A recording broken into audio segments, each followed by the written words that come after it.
Well, then it's my great honor to introduce Andrea Radeau. She is a licensed mental therapist, drug and alcohol counselor, and clinical supervisor for those seeking supervision in the state of Oregon. She currently stands as a newly appointed board member on the Oregon Board of Licensed Professional Counselors and Therapists, fostering representation in all aspects of the mental health field.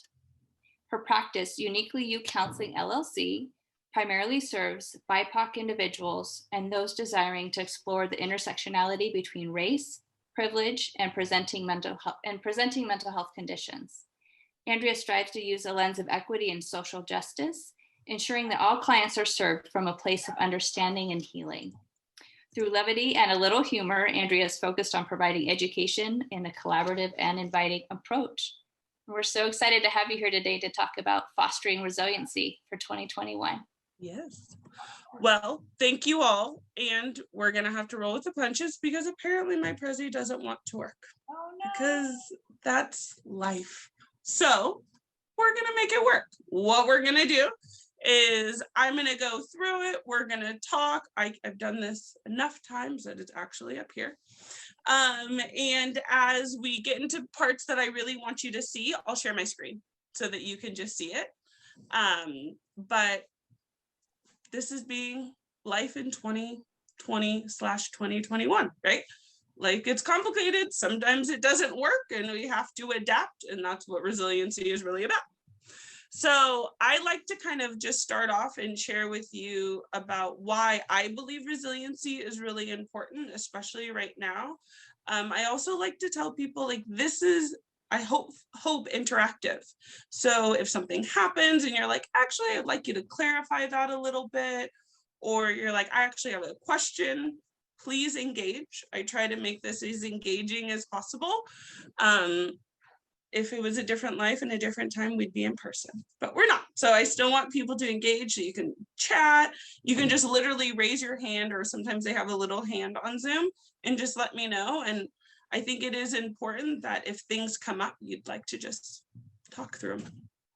So let's start off with resiliency. So resiliency, when I talk to my clients about resiliency, the first thing I say is that it's built in. It's actually within you, right? So a lot of us have resiliency from growing up in families that maybe aren't as conducive for kiddos, or resiliency because things like school were challenging, or resiliency because you've experienced some type of trauma early on in your life. So oftentimes when I'm talking to clients about resiliency, the first thing I say is, let's look at the skills that you already have. Right? Let's look at those pieces that maybe you've been resilient in many other aspects in your life, and that maybe you don't know it as resiliency, and we can use that for the experience in 2021. And one of the things that's come up for a lot of my clients is, right, nobody prepared for what 2020 and 2021 was going to bring, right? Nobody prepared for COVID. Nobody prepared to have all our kiddos at home and teaching. Nobody prepared to have to be 4 roles at once, which is sometimes a partner, a parent, an employee, an employer, a friend, right? We didn't really prepare for those different roles. And so we have to use some of those skills from other aspects to make sure that we are better suited in 2021. So one of the things that I talk to people about is, what are your coping skills? Coping skills are things that people use in times of distress. One of the misconceptions around coping skills is that it's going to make my feeling go away. Has anybody ever thought, if I do this thing, if I take the bubble bath, if I go for a walk, if I talk to my friend, that the feeling is going to go away? Does anybody experience or thought that? That's what I always thought. Yeah, you're right. So, yeah. And I saw a hand, Larry, I saw your hand raised too, right? Yep, okay, Terry, we have this misconception in our world that if I do the skill, that the feeling will just go away, right? So I'm mad at my boss.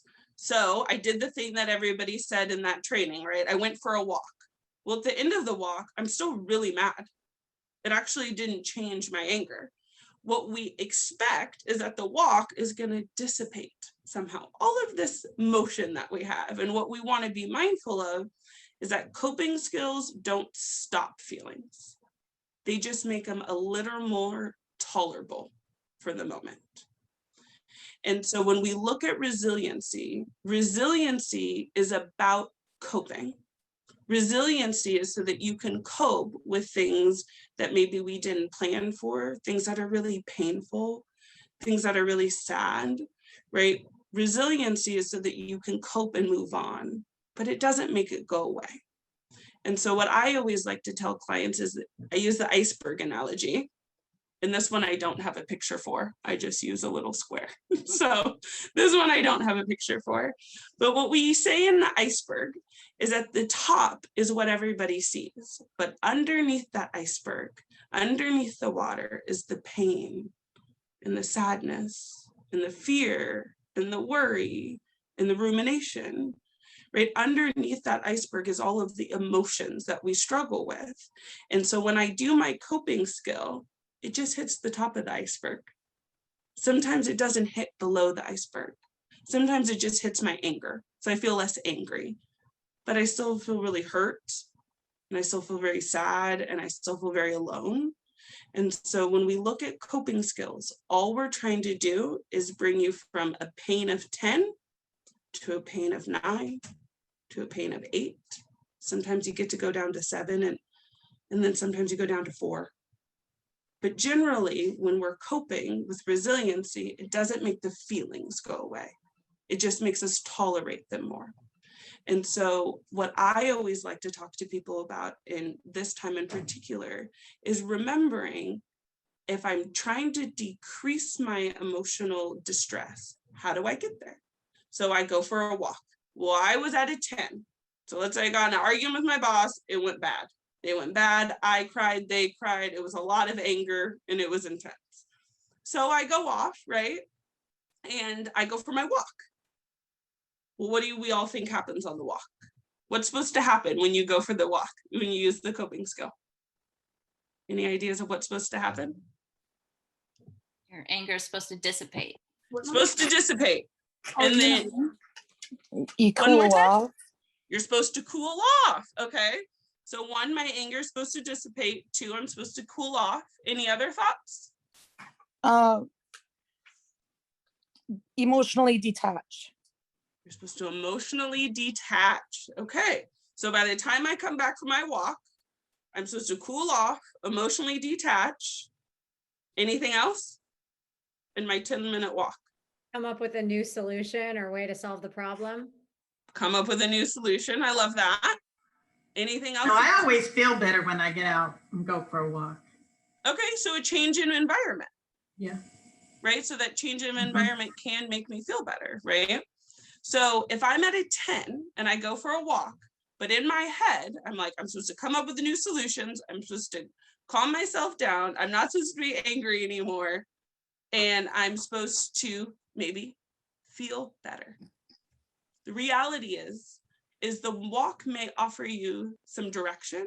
It may offer you some solace. Sorry. Oh, it's okay. It may offer you some solace, but really what that's doing is, somebody said detaching. It's just detaching you from the situation so that you can think through things thoughtfully. It doesn't mean it goes away though, right? It does mean that when I walk back into the house and my kid runs across the living room and is screaming and throwing her bottle everywhere, does that feeling come back sometimes? So we have this expectation in our world that we live in really black and white, all or nothing, right? So either I'm supposed to feel or I'm supposed to not feel. Either I'm supposed to make this better or it has to be bad. And in actuality, resiliency is just about tolerating. Can I tolerate this to make it to dinner tonight? Can I tolerate this to make it to bedtime? Can I tolerate this to show up to work at 12 o'clock tomorrow? Right? So when we talk about resiliency and what we're going to talk about in our next 45 minutes together, resiliency doesn't mean the feeling's going to go away. It just simply means I can tolerate it to get to the next moment, the next day, the next task. Can anybody relate to that? Having a hard time tolerating things to get to the next task? I saw a nod. I saw a nod. It can be hard to tolerate my emotions that I'm still feeling at work to get to the task of making dinner. It can be hard to tolerate my emotions I'm feeling from work and complete the task of going grocery shopping. So all we're doing today is trying to find some skills in there that make it more tolerable to live in our very chaotic world. Has anybody had a really hard time with 2020? Yeah, I see some hands. Can anybody share what's been really challenging about 2020? Or 2021, now that we're in the next year? Do we have any shares? I can share. For me, the hardest part of 2020 was in the beginning. I'm an extreme extrovert, and when 2020 hit, I had situated my life like the month before so that I was living alone and working alone, like from home. And I was like single for the first time in a long time. And then all of a sudden I like wasn't allowed to go outside and see my friends. And that was like surprisingly very intolerable for me for many months. And I learned a lot from it, but there were so many months where I was like, I don't even know what I'm going to do. Yes. Okay. So that actually takes us into looking at some of those mental health symptoms, right? So in what I'm hearing is isolation. Being alone is really hard, right? We are social creatures. We were not meant to not be connecting all the time, right? We were meant to be connecting. It's still really hard for me to walk, down the street and not have a conversation with somebody and still stay 6 feet apart, right? We're meant to connect. So the hard part about 2020 is the experiences that we had because of COVID mimic mental health symptoms. For some people, they are mental health symptoms. Maybe I am feeling depressed. I am feeling anxious. But for a lot of people, the symptoms that people are feeling due to COVID is maybe the first time they've experienced that. The first time I felt fatigue, the first time I felt depression, the first time I felt isolated. For those who have been impacted for mental health through their whole life, right? Feeling isolated is like, yeah, I often feel isolated when I'm depressed, right? Or feeling alone is like, yeah, when I'm anxious, I often feel alone. So for some people, right, these emotions that they were experiencing felt more common. But for a good portion of people, they've never felt isolated. They've never felt depressed. They didn't have fatigue. And this is the first time. So what we're going to do is I'm going to share my screen and I'm going to show you some of the really common symptoms that impact your ability to be resilient. And I always tell clients, like when I give this resiliency talk, to be mindful of these symptoms that could pop up for you and the difference between what we call in the mental health field adjusting, which is adjustment disorder, like we're all just adjusting to COVID, or has this been really embedded in my own mental health? So I'm going to go ahead and share my screen. And so one of the things that I always talk to people about is the mental health symptoms. So these are things that I always want people to be mindful of when you're assessing your resiliency. 1, are you experiencing sleep disturbances, fatigue? And sleep disturbances are like, not like I can't sleep because, my blankets are off, but sleep disturbances are I'm waking up in the middle of the night. I can't fall asleep. I'm ruminating throughout the night. For some of my clients, they like create narratives and stories throughout the night. So it gets really hard to fall asleep. And fatigue, right? So fatigue is different from tired. Can anybody explain the difference if they've ever experienced fatigue versus tired? No? Okay. So I have actually experienced, I've learned that pain fatigue is real. Yes. So tired is like, you're just mentally like ready to go to rest. Whereas fatigue is a full body, like a full body hit the wall, shut down. Yes. Thank you for that description, right? Fatigue is, I don't have a morsel of energy left. I have to stop right now, right? And tired is like, well, I could put the dishes in the dishwasher and then go to bed, right? And so it's being mindful of your fatigue. One of the things that's come up for people around mental health and resiliency is feeling irritable, angry, lack of tolerance of things that maybe they could tolerate before. Social isolation, loss of enjoyment, loss of objectivity can be really one of those symptoms that we want to be mindful of. Hypervigilance, excessive worry, right? That's a hard one, because is it I'm excessively worrying because we're in a pandemic, or am I excessively worrying and ruminating to the point that I can't function, right? We all have a little bit of worry because we're in a time that nobody prepared for. But there's a difference, right, between I'm worried, I'm gonna get sick, so I'm put hand sanitizer on, versus I'm terrified my family's gonna get sick and I'm gonna get hurt and my child's gonna be orphaned. Those are two different experiences, right? Intrusive thoughts during day or night is one of those symptoms you need to be aware of. An elevated mood and high distress. So one of the things that COVID has done, now you get to see my face. One of those things that COVID has done is that it has thrown everybody's distress tolerance off, right? So I can tolerate my boss being annoying. I can tolerate Starbucks getting my order wrong, which they did this morning, and I'm still letting that go.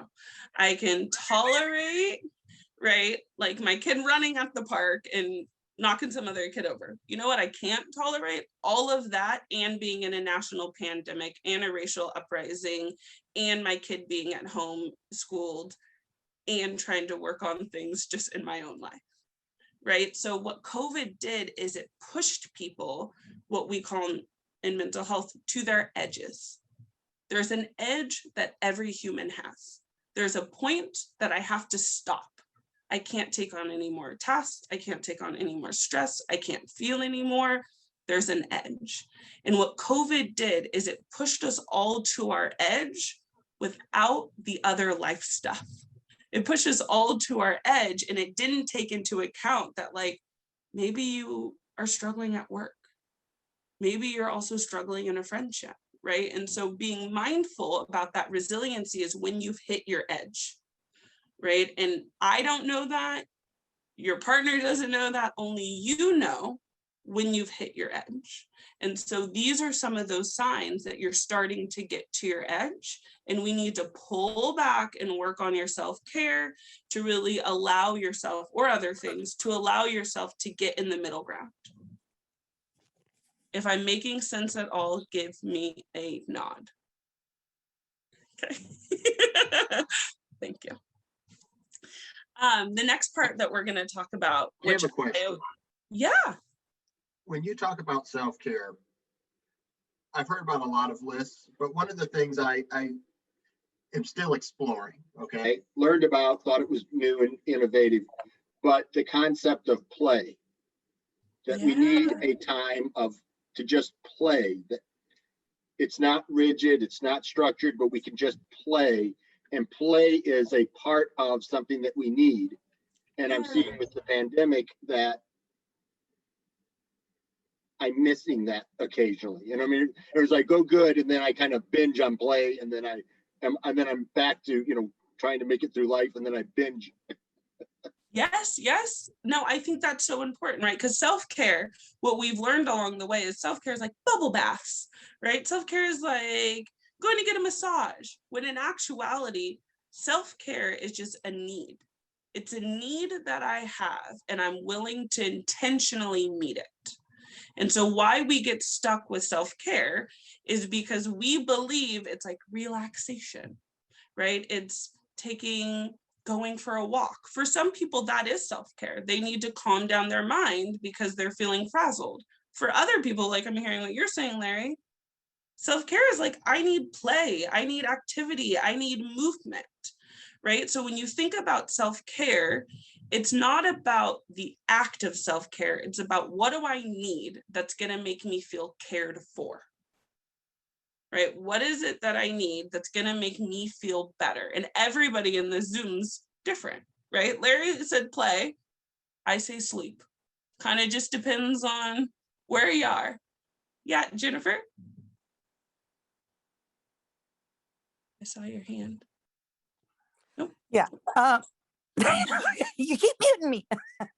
I found in what I was able to observe, at least in my neighborhood, with the pandemic, the first 3 months, people were like, holy heck, I have time to do the honey-do list and do around the house and the property and get all of these things that have been on my list for the last 10 years. I now have the time to do it. But as the pandemic continued, I find that the people started running out of, or they started feeling like I need to get this done. And it no longer became the yay, I get to, but I need to do something. I'm not able to work. And then there was the, oh, holy moly, my funding is running out. My savings is running out, which created another stress level. Yep. Right. And that's right, Jennifer, you're talking about is getting to our edges.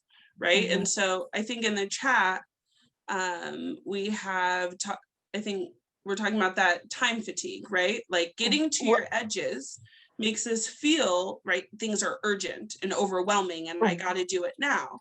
And so one of those things to keep us away from our edges that we have to work on, which Larry is talking about, is coping skills, right? And I think that whatever coping skill makes you feel better, you should do. But I also have this little visual for some people who maybe struggle with picking a coping skill, because I know that can be hard too. It's like, I have all these things, what do I pick? So one of the things I'll share on my screen around coping skills and self-care is that it can be whatever you need. To be resilient means that you get to honor what you need. And for some people, self-care is asking for help. And for other people, it's putting yourself first. And for some people, it's setting boundaries with a family or a friend or work or a neighbor. And other people, it's saying no to things because maybe they're in too many things. But I think the most important one is asking for what you need. Nobody is going to know what you need. Nobody is a mind reader, right? You are the only one who knows what you need. And to be resilient, we have to be able to identify our needs. And maybe, as Larry's saying, it's a need for play, but maybe it's a need for connection. Could be a need for intimacy. It could be a need to be seen. Maybe I haven't been seen in a long time and I want to feel seen by somebody. It could also be a need for alone time and to really center ourselves, right? So when we're talking about resiliency, there is no map because it's based on what you need, right? And so we have to really do that emotional work, which is tapping into what do I need? And that's the self-care I do. Not always are you gonna need a bubble bath. You've already showered and you don't wanna clean your tub. Not always are you gonna wanna go on a walk. It's raining and I don't wanna go outside, right? Sometimes it's gonna be some of these other things. And what I like to tell clients is that sometimes our needs are met because I was able just to ask or just to be heard or just to tell somebody like, I'm feeling really alone in my apartment. Sometimes those are the needs that need to be met. I need to forgive myself for something I forgot at work the other day, or I need to forgive myself because I said something that wasn't congruent with the person that I know I am. Self-care isn't an action as much as it is tapping into who I am and what I need to ultimately build resiliency. Because when I say no to things that I need to say no to, when I forgive myself for the little things that I keep forgetting, when I allow myself breaks, I am more resilient for when a pandemic hits. If I don't have those things that I need, of course I hit my edges because I haven't felt seen, I haven't felt connected, I felt alone, And then we get another restriction and now I can't see my friend, right? So what happens is a lot of this is out of our control. And why we struggle with resiliency is because we as humans love control. We love us to be the locus of control. No control out here, I want to control. And with a pandemic and a social uprising, there's no control.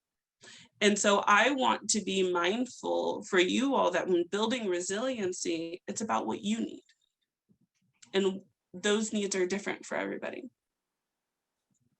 I think it's also important that we look at, outside of your needs, what are ways that you're prioritizing yourself, right? Resiliency is about knowing what I need, but how do I know what I need and prioritize my need?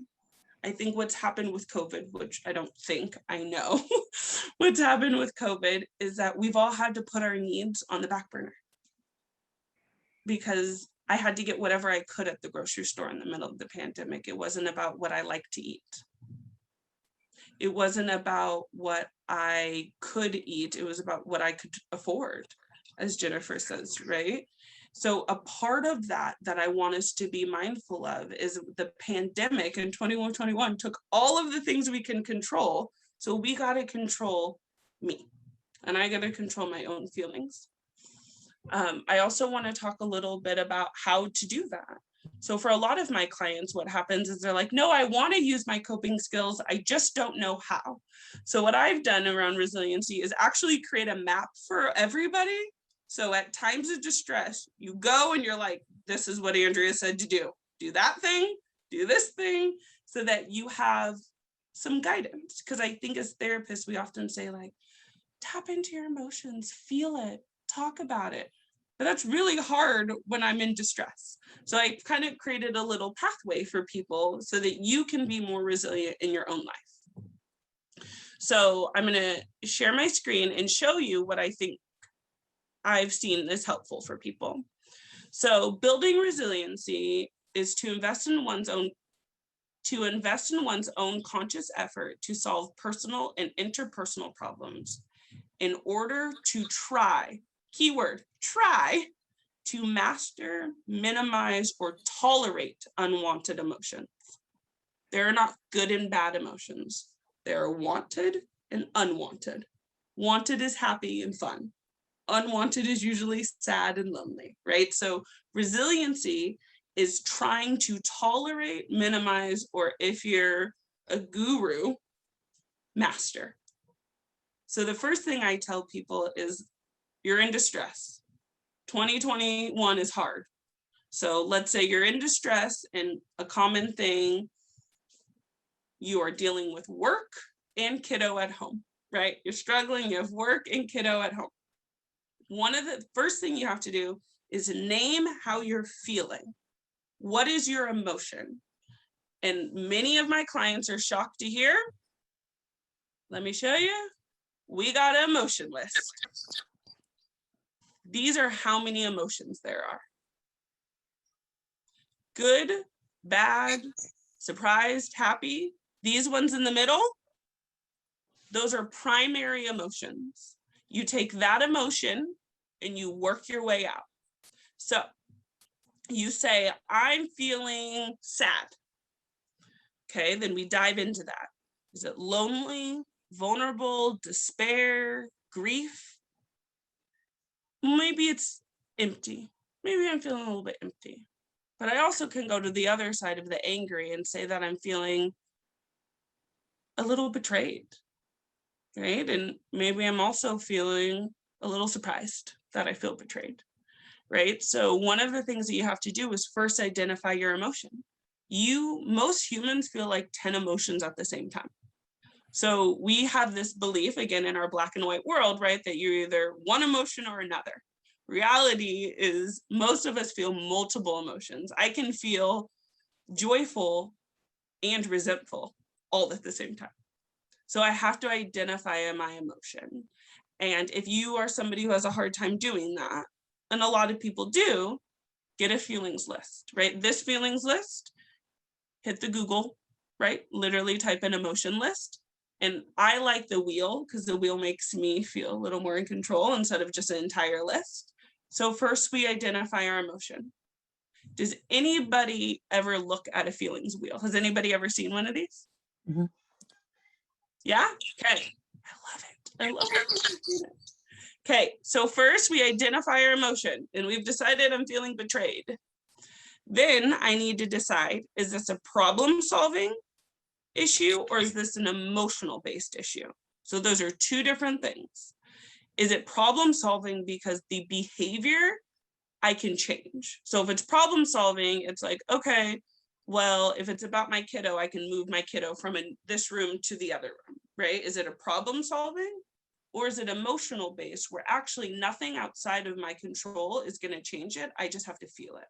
So you have to decide, is this something that I can actually tangibly fix? Or is it something I just got to feel? And I'm going to be honest with you all. Usually it's the latter. Usually if we go for the latter, which is the emotional base, it becomes easier than to figure out what the problem solving piece is. So you get to decide. I have emotion, I feel betrayed because my colleague gave me more work that I didn't agree to do, okay? So it's problem solving. Do I need to talk to my colleague about it? Or do I need to work through feeling betrayed? I get to decide. Because I'm a therapist, I choose work through feeling betrayed. I think most people would choose the other one, but because I'm a therapist, that's what I choose. So then I take action. What action do I need to do to resolve that feeling? I feel betrayed and I need to take an action. So we got tons of actions here. These are all your coping skills and all of you have more than this. This is just like a small list. But we have square breathing. Square breathing, which is literally, you think about a square, you do 4 breaths in, hold for 4 breaths, 4 breaths out, hold again, right? It connects us back to that emotional and body piece. Sensory, so I'm going to unshare my screen so I can show you this one because I think this one's beneficial. Tapping. Tapping is a really great coping skill for a lot of people. Those who maybe struggle with being more in their body when they are in emotional distress, tapping is a really good way to get us back into our body.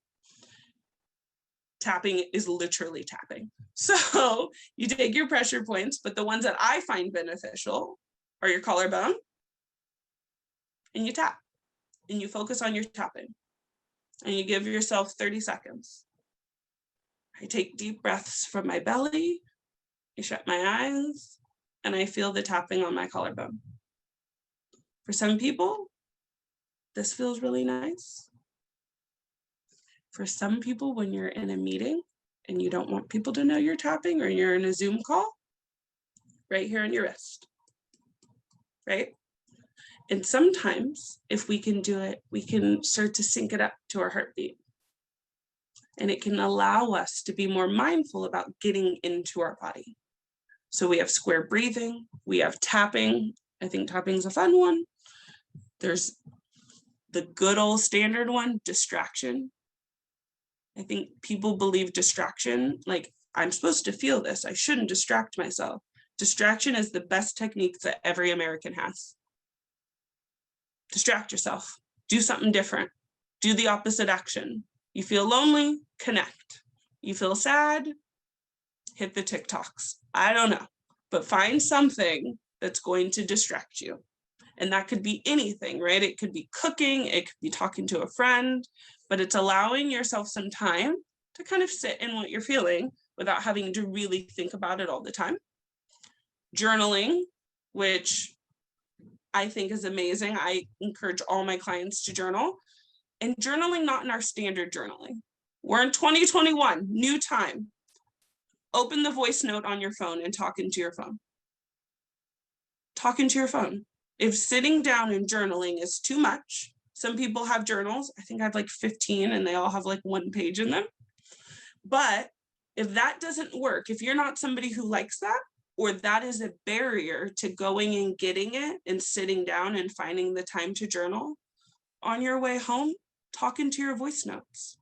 Journal to yourself, use audio journals. You are allowed to do whatever way makes you feel better, but we get stuck in our world around it has to be journaling in a piece of paper because it's better for your brain if you're writing it down and it feels better. Well, at this point, anything that feels good will take. So better may be that and writing it down, but who says better these days? Whatever, talking to your phone.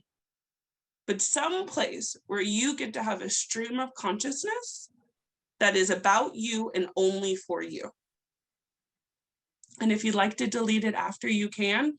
And I always tell people when I tell them journaling, if you're gonna journal, nobody is gonna find it in 100 years and write a book about you. I know we all have this belief that our journal is gonna be found in like 100 years and somebody's gonna be like, oh, it ain't gonna happen. So it doesn't have to be pretty. It doesn't have to be spelled right. It doesn't have to be all in the same matching pen. Just get something out. It's about getting it out. I have oftentimes clients are like, what if somebody reads it? Nobody's reading your journal. Unless there's somebody in your house you don't trust, then we need to talk about other issues, you know? Okay. Emotional awareness, community. Community and emotional insight are so significant to your coping. Call somebody. Call a friend. Tell somebody, like, you won't believe my day. We forget, I think, in COVID, because we've been so isolated, like, you can pick up the phone. We all used to make phone calls. If phone calls, maybe you don't have the time and you're like, I need to talk to them for 3 hours and I only have 30 minutes. Has anybody ever had that barrier? Yeah. Has anybody ever heard of the app Marco Polo? Yeah. It's been very successful for my clients to have somebody to go to, that's not me, that's a friend, right? So utilizing the resources that we have, that if you can't talk to somebody and you know you only have 20 minutes between now and the grocery store, can we still find a way where you can get community? You need people. And even if that's calling your friend and being like, I only got 10, but I have to tell you, because if you're that person for them, they may be that person for you. So building community is important. I always tell my clients, I require that you talk to one person a week. One person who is not a family member, who's a friend. Family members have buy-in to you being successful, but a friend, you're required to call a friend once a week at least. I'd prefer every other day, but I'll take once a week. The last one is self-compassion and contextualizing. So when we struggle with emotions and we need to find resiliency, we have to be compassionate to us. I need to be compassionate to me and externalize that, right? So maybe I'm upset because I forgot because my Prezi didn't work. That's life, right? And so I'm compassionate to myself. There's no need to beat myself up. We're here now. And I contextualize. I can't be the only person today whose Prezi didn't work. Can't be the only person today who had to wing it because her Prezi didn't work. And I can be compassionate to myself that I know things and I can do this even if I don't have that. So it's utilizing those skills, even when it's small things, like the email, it sat in your draft and you forgot to send it because you forgot, you were 5 minutes late to pick something up, right? Not getting ourselves swirled, that's what I call it, swirled and pushing to our edges because the world is pushing you to your edges. That is what 2020 has done to people. It's challenged us in a way that we never thought we had to be challenged. And so if the world is choosing the universe to push us to our edges, we have to be mindful of the things we can control. And it's also giving ourselves that compassion that nobody planned to be doing this. A year ago today, I didn't think that we would still be in my office and quarantined a year later. So we have to give each other compassion. Another part of resiliency is reminding yourself that you have skills within you already. right? There are skills that through your own life that you formed, that you have. And so I'm going to show you a slide of some of these skills we can either gain, but a lot of them, I bet you already have. We just got to tap into them to build resiliency. So I'm going to go ahead and share my screen with you. And this is one that I think has been beneficial for a lot of my clients is emotional resiliency refers to one's ability to adapt to a situation that creates unwanted emotions. These are some of the traits that are really helpful in adapting. Adapting is resiliency. When you're adaptive, you can be resilient, right? So some of these traits you already have, right? So I'll just go through them and then we can talk about them. Insight, adaptability, flexibility, problem solving, emotional tolerance, acceptance, willingness, patience, key one, probably because I'm a therapist, communication, right? These are all the skills that we believe allow you to be more resilient in the mental health field. So when you're working with a therapist, a lot of us are treatment planning to get you to have a little more flexibility.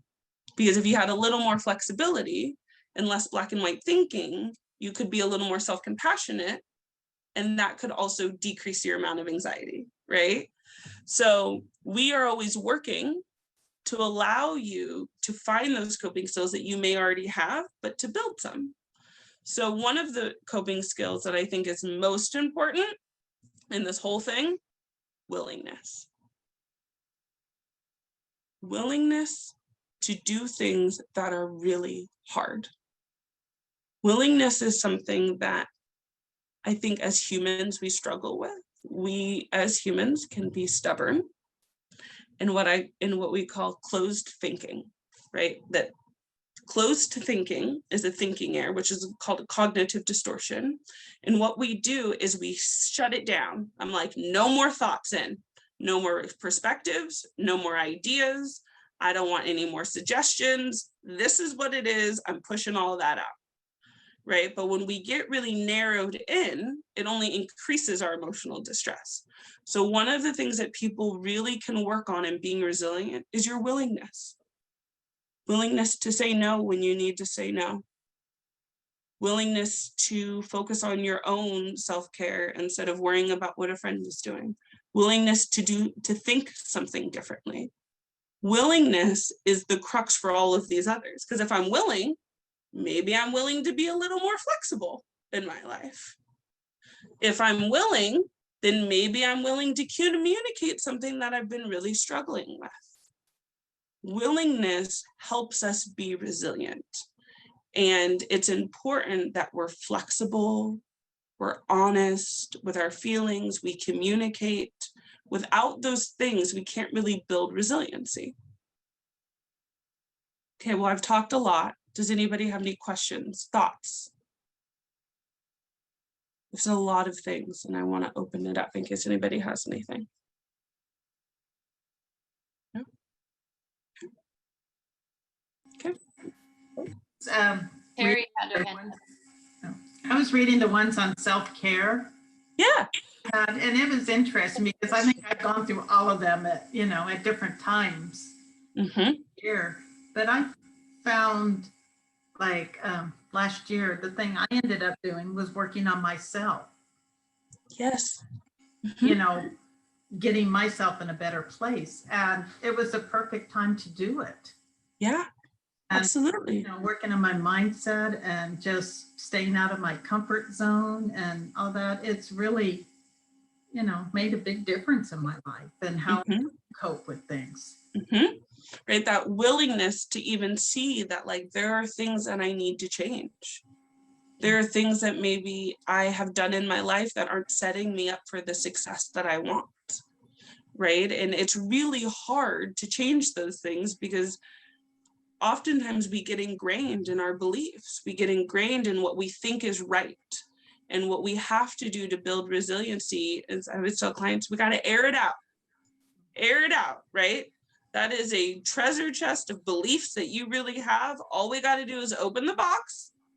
We're going to open that treasure chest and I'm going to start asking some questions, right? And that can be hard to ask yourself some questions about why you're having a hard time coping, why you're feeling sad, why you're feeling lonely. A part of it is the pandemic. A huge portion of it is the pandemic, but oftentimes the pandemic has triggered for a lot of us other things, right? So if I've struggled in my lifetime with isolation or being bullied or not feeling like a part of or never feeling like a part of the pack, COVID's going to be really hard for me because I don't have a pack, especially if I'm by myself, right? If I've struggled with control or I've struggled with safety and I've spent a long time trying to feel safe in my life, well, COVID doesn't help that because it's another thing I have to worry about, right? If I've struggled with my role as a parent and helping my kiddo navigate through things, well, now my kid's home and is having a hard time, right? And so all COVID did was take those things and push us to the edge, and we have to learn how to tolerate in a different world. And so a part of that is also not being hard on ourselves, that we don't know how. We don't know how. There is no therapy theory, there is no article, there is no evidence-based practice that is going to tell you how to work in a pandemic. We as therapists didn't think about that. So now you have to tap into here, because I only know what you all say, and I have to tap into like, okay, well, I'm having a hard time. I was having a hard time with my anxiety before the pandemic, and now it's skyrocketed. Okay, I got to open that treasure chest. What's in there? Why am I having a hard time?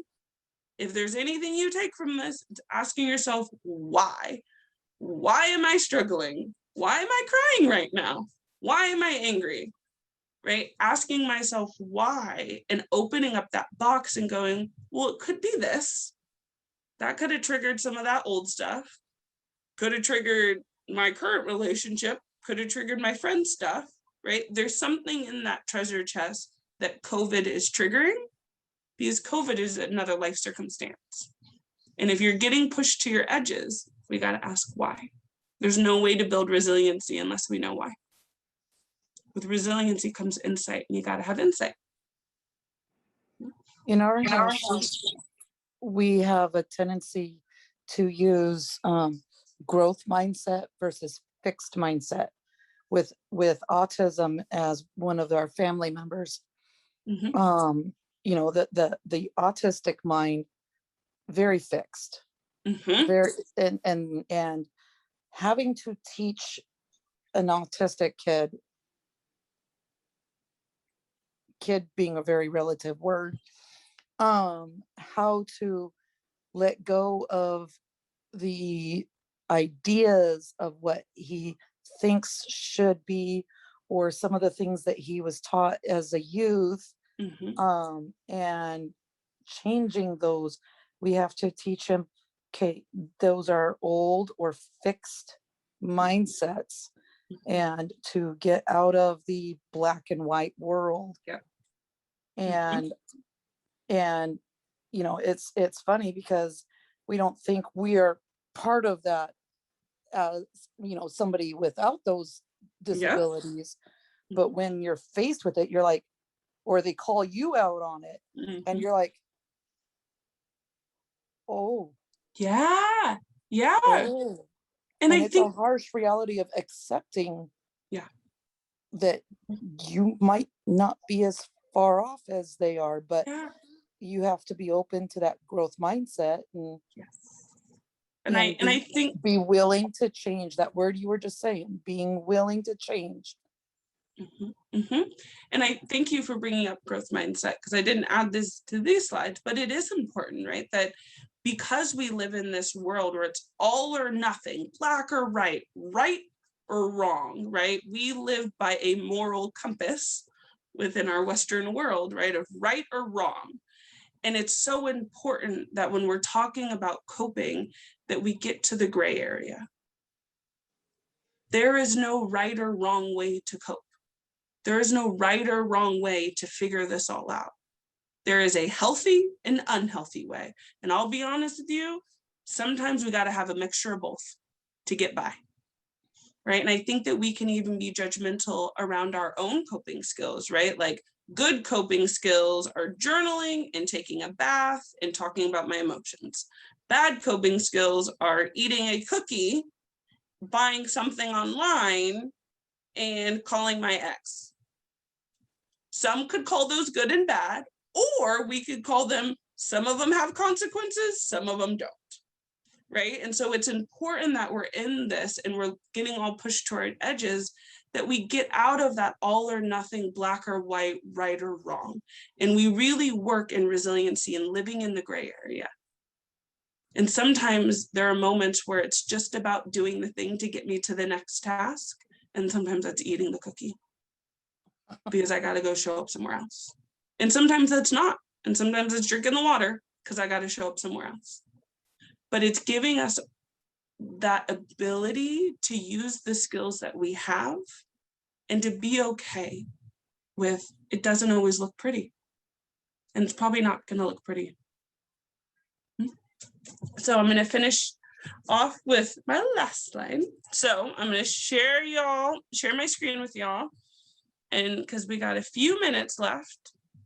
So the key to resiliency is prioritizing your mental health. And I clap because it's really important that you prioritize your mental health.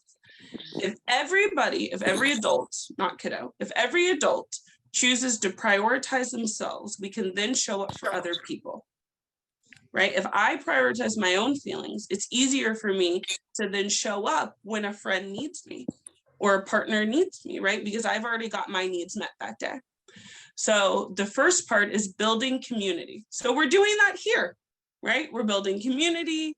I always tell people, I know that with COVID, it can be hard and awkward and uncomfortable to like set up a Zoom call with somebody, right? That's a little weird sometimes, but it's important that we push ourselves out of our comfort zone to have community.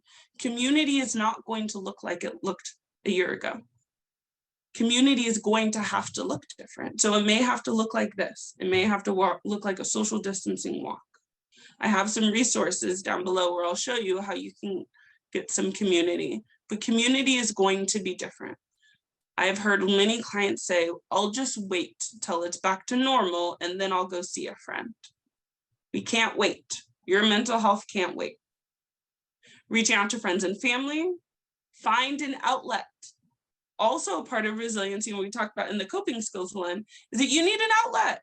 What's your outlet?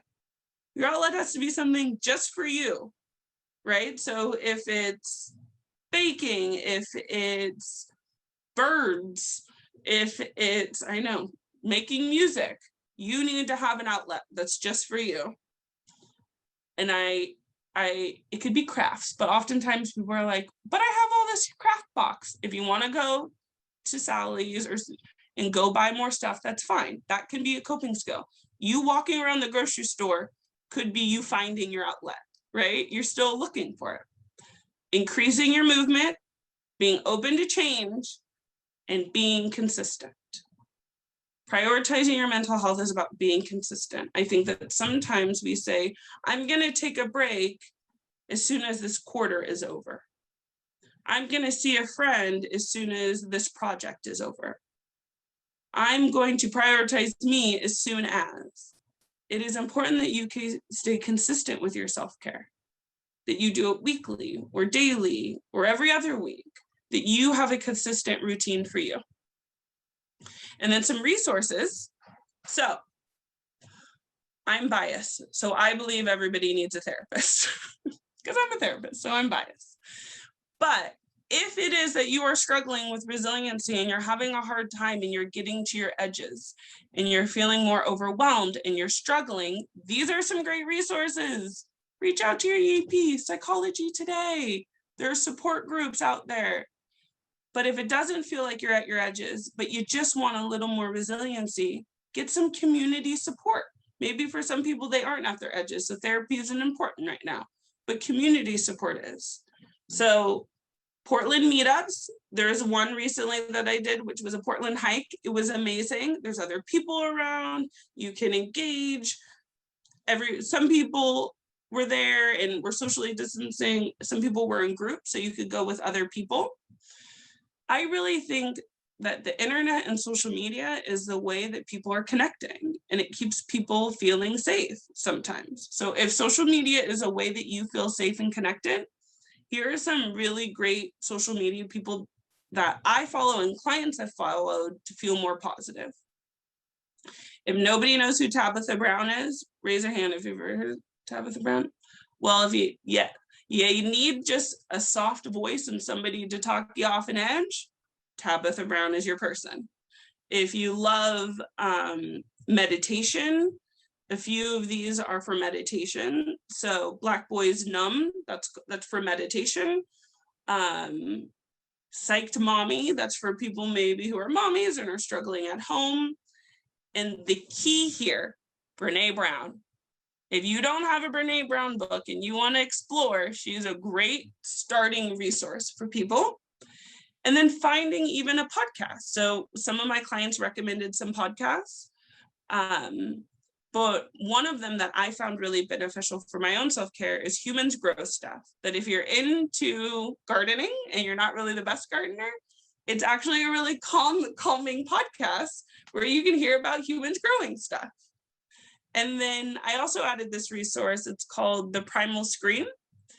And because I know that a lot of people right now are really struggling with that balance between work and life. And there's a really great article in the New York Times around, it's called the Primal Scream. And it's a resource actually for stay-at-home parents, moms in particular, but they have all stay-at-home parents who need a place, who need an outlet. And it's literally people calling in and complaining and screaming. That's all it is. It's just moms calling in, and you can listen to it. It's on all day. It's on their website. They have an article about it. But what it is it's giving people an outlet. And the last one I heard was a mom crying and just saying, how am I going to do all of this? This is impossible. And then she said, I have to go. I'm very busy. And then hung up the phone. But having those relatable experiences where you know that you're not the only one helps us build resiliency. We don't want to be at our edge. We want to be in the middle with a lot of room to give. Okay, that's all I got for y'all today. Thank you for listening to me and being patient while I figured out my Prezi. And I really, really hope that maybe you could take something and find a little more resiliency, because we all need it. And more importantly, we all deserve it. Andrea, this was so awesome. Thank you so much for coming today and sharing with us these tools. Like, I wish I'd had these tools a year ago, but better late than never. And you shared so many resources too. So thank you. Great. Well, thank you all for coming and reaching out to your resources. And I always tell people, kind of my end of my spiel is that if you want a therapist, you're looking for a therapist and you're having a hard time, you're always welcome to email me. I love connecting people with therapists. I love knowing what people want, and I love knowing therapists in Portland. And I love that connectivity when you find somebody who just like connects to your soul. There's nothing better. Thank you. How do we get your information, Andrea? I will put it right here in the little chat box. And I will add my website, and you can go check it out. And if you find that you need support, feel free to email me. Thank you. And do you work here in Portland or? Yep, I have a practice here in Portland. I'll tell you, I'm full, but I'll help you find a fit therapist. I'm full. I can't take any more. I'm full, but I will always help you find one. Well, then we're lucky to have your time with us today. We really appreciate it. And next month on April 21st, we're going to be talking about fueling our bodies with food. We have Mary. She's a registered nutritionist. She works for Natural Grocers, and she's going to come talk all about food and how to keep ourselves resilient from that front. So, great. Yeah. All right. Be well, everybody. Thank you, Andrea. Thank you, everyone. Thank you so much. Yeah. Thanks, everyone, for coming. Bye, everyone. Take care.